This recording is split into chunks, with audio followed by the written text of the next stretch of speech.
Jennifer Whitmore has 8 minutes. Thank you very much, Ciarán. And I too would like to thank Deputy Fitzmaurice and the Independent Grouping for bringing forward this motion. And I found it a very informative motion, and I think I was surprised at the number of rights and leases that were actually available to rural communities. And I think the fact that there is so many really dictates or shows that the complexity of this issue, but probably as well how intrinsic it is to rural life and to many thousands of communities across the country that we have this system that has gone backwards, has gone on for so many years with so many different regimes applied to it. I think this is the third time I've spoken on this issue in the last few weeks. And I suppose when I spoke previously, I spoke about how frustrating I found the lack of clarity in relation to what was being proposed. And I also spoke about the fact that what was incredibly frustrating was that the lack of clarity and the concern that ensued from it actually undermined the message, the fundamental message that was trying to be portrayed by this particular regulation, and that was in relation to air pollution and public health. And we also obviously have a climate message embedded in that as well. And also there is a biodiversity message that is also embedded in that. And all those environmental messages were lost. And became tangled up in this huge political fight because of a lack of clarity from the Minister and from the Government on this matter. Now, I did have some element of sympathy because I think it can be difficult, you know, to get this messaging across at some times, but my sympathy has really waned quite a lot after I had a read of the public consultation on the development of the new solid fuel regulations for Ireland. So I presume, Minister, that this is the consultation that your government did on this issue. This is the summary of the responses. And I had a quick read of it. Interestingly, 3,500 people responded to that consultation. Now, I've worked for government bodies where I've run public consultations. That is a huge number of people to engage on any topic. So I think that in itself highlights how important this issue is to communities all across the country. What was probably the most stark thing that really jumped out at me was on the third page, which is really the first page, it's in the introduction. On the fourth paragraph, it said, "It must be noted that there appears to have been a significant level of misunderstanding regarding the purpose of the consultation and the scope of the regulatory proposals. A large number of respondents made submissions outlining their opposition to an outright ban on all solid fuels or a ban on turf cutting, despite the fact that no such bans were proposed in the consultation documents, press releases, town hall meetings or any statements made by the Minister." Well, this misinterpretation had the effect of eliciting a number of responses that were not fully relevant. It did provide some further context and understanding of certain areas of public opinion. And it goes on then to talk about, you know, the different issues that were raised during that consultation. Health, obviously, fuel poverty, retrofitting, traditional and cultural attachment, public awareness and communication. So, Minister, my question to you is, you were told this was going to be a mess. It was clear from the consultation that you did that people did not understand what you were doing or why you were doing it. And yet, you continued.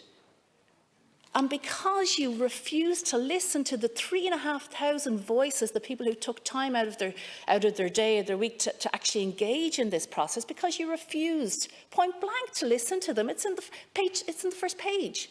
That there was a lack of clarity and major confusion about this. Because you refused to listen to it, we are now here at the point where we've had to debate this issue 3 times in the Dáil. We're in the middle of a cost of fuel crisis, middle of a cost of living crisis. We've a war that's waging in Europe.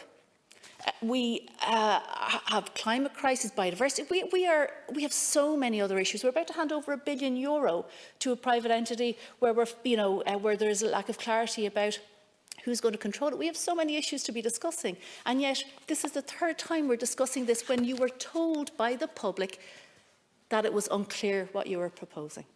And I just find that, because it was so avoidable, I just find it absolutely unforgivable that you did not listen to those people. And it was just interesting, it's a pity Minister Ryan isn't here at the moment. He spoke earlier on, he said that the public consultation made it clear And he also said he listened to various voices. Well, I can't see any evidence of that whatsoever.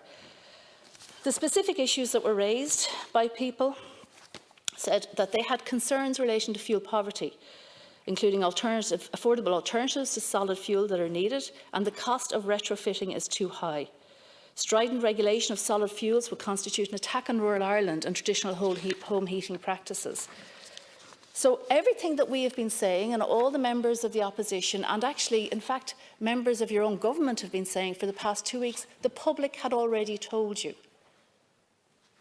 And you didn't listen. And, you know, we cannot afford to allow that happen. Dealing with climate crises, dealing with our environmental crises, dealing with air pollution is going to involve many challenges. Many challenges. There will be messaging challenges in it. There will be financial challenges. There will be, people can be fearful of change. There's going to be many things that we need to do. But my goodness, please listen to them when you do a consultation. Otherwise, I really don't see the point of spending money on a consultation if I'm not even sure whether, it was read by any person in government, because I haven't heard anyone else talking about this document. I just also, before we move on, I also just do want to mention the issue of just transition, and I do welcome the fact that you engaged with the committee on the Circular Economy Bill and included the poverty proofing and disability proofing on it. I do want to reiterate my disappointment that the just transition principles that you did not include those and you opposed those, and the fact that they were also posed in the climate bill. Because again, I think if the just transition principles had been applied in this instance, I don't think we would be here today. I would also say that I do understand that the primary purpose of this is a public health and air pollution objective. I and the Social Democrats introduced a bill last year on car idling at school gates. That bill is a robust bill. It was developed and has been through the process. It is a bill that is a win-win for everybody. It's a win for the environment, it's a win for children's health, it's a win for the people who will use less fuel because there's no longer idling. It is also an issue that both Fianna Fáil, Fine Gael and actually yourselves, the Greens, have at some point said that if you got in, that you would implement it. I would ask that you actually look at those wins and move on it. As an opposition TD, it's highly unlikely I'll get it any further to introduce it. So I would ask that you actually do that, because if your objective is clean air, here's a simple measure that you can do.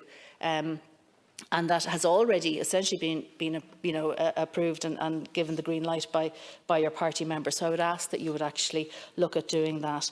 And I would also like to reiterate the calls for the strategy for fuel poverty. I think it is disgraceful that that is 2-3 years out of date, particularly at the times that people are facing at the moment. So I would ask that you move quickly on that and get it done. Thank you.